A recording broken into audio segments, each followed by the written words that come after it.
Why is the message about the plane? Sergeant Miller, 7-5. About the plane. 10-5, the message about the plane. That's something that are to respect to Trinity and Liberty. All citywide task force units are to respond to the Liberty and Trinity Place. 10-5, the message about the plane. Be advised, I'm through. How about through, Pedro? This is all citywide task force units. Trinity and Liberty will be mobilization point at this time. Who is the authority of? 10-5, the message about the plane. Central, we need the bomb squad and ESU over King and 9414, hold up. 5 the message about the remote control plane. Jason Torres on the air. Central, I got a message on that plane. It's a big truck with a mural painted of an airplane diving into New York City and exploding. I don't know what's in the truck. The truck is in between 6th and 7th on King Street. Alright, Central, I'll send you in the bus on there for Westgate. With a mural painted airplane diving into New York, blowing up. 2 men got out of the truck, ran away from it. We got those 2 under. That's good. You got those? Are you holding those 2 guys, Kate? We got them under. Let's get some music going here. Listen to that. Fucking beat the shit out of them. Alright, you listen, you need any further on those 2 guys over there? You alright over there, Kate? We have both suspects under, K. We have the suspects who drove in the van exploded. We have both of them under, K. Let's get some help over here. Now, I'm sending you ESU there. I just want to make sure you and your guys are alright over there, Kate, that's all. What's the location of that, K? Put them up. You know, we have both transits driven that exploded. Resurrect? What location? The location, kid. Again, our apologies to our viewers about 5 minutes ago, but we do have an established connection now with CNN's Deborah Favre. The reports we're getting now, 2 or 3 men arrested on the New Jersey Parkway. Deborah, can you hear me now?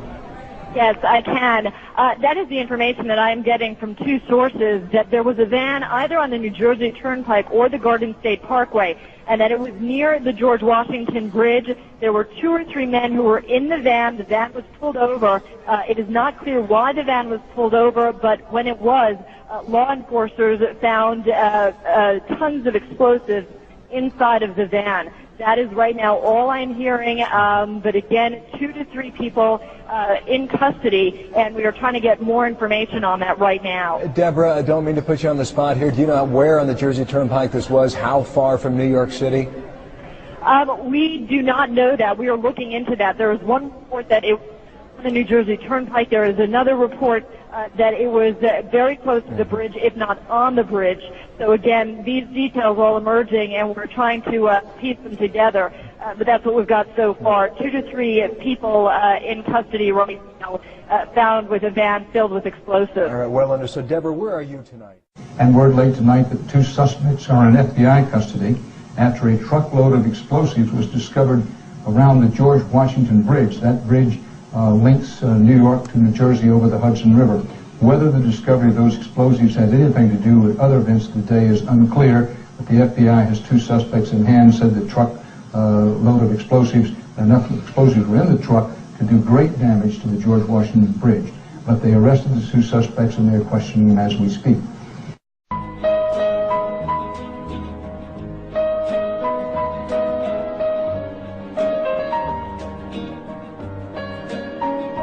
And all of a sudden, down there, I see this van parked. And I see 3 guys on top of the van. And I could see that they were like happy. You know, they didn't look shocked to me. You know, they didn't look shocked. I thought it was very strange.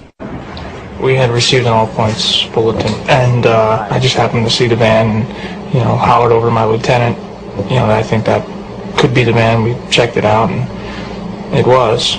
You know, we were all on edge, obviously, so I really wasn't looking to make friends with these people, and neither were the officers that I were with. Once we started talking to them, you know, they were pretty much like, hey, you know, we're not against you, we're with you.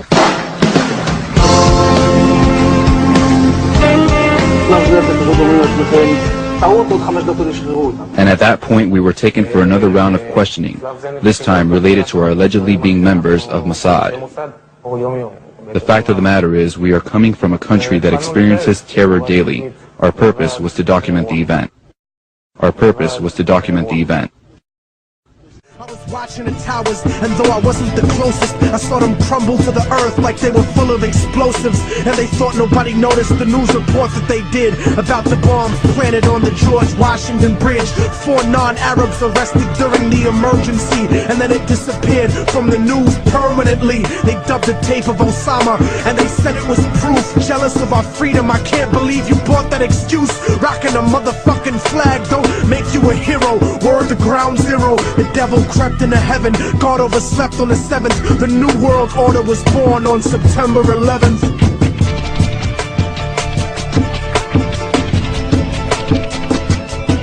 Father, forgive them, for they don't know right from wrong.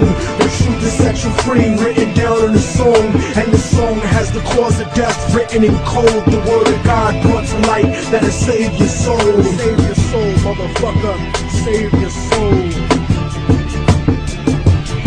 And just so conservatives don't take it to heart, I don't think Bush did it, cause he isn't that smart.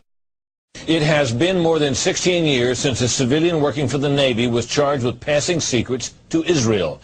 Jonathan Pollard pled guilty to conspiracy to commit espionage and is serving a life sentence.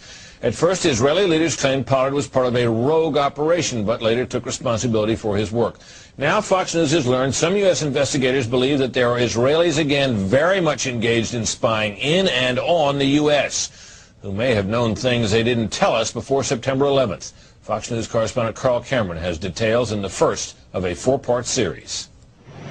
Since September 11th, more than 60 Israelis have been arrested or detained, either under the new Patriot anti-terrorism law or for immigration violations.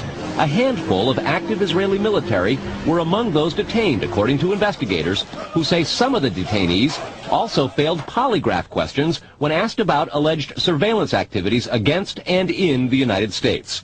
There is no indication that the Israelis were involved in the 9/11 attacks, but investigators suspect that the Israelis may have gathered intelligence about the attacks in advance and not shared it.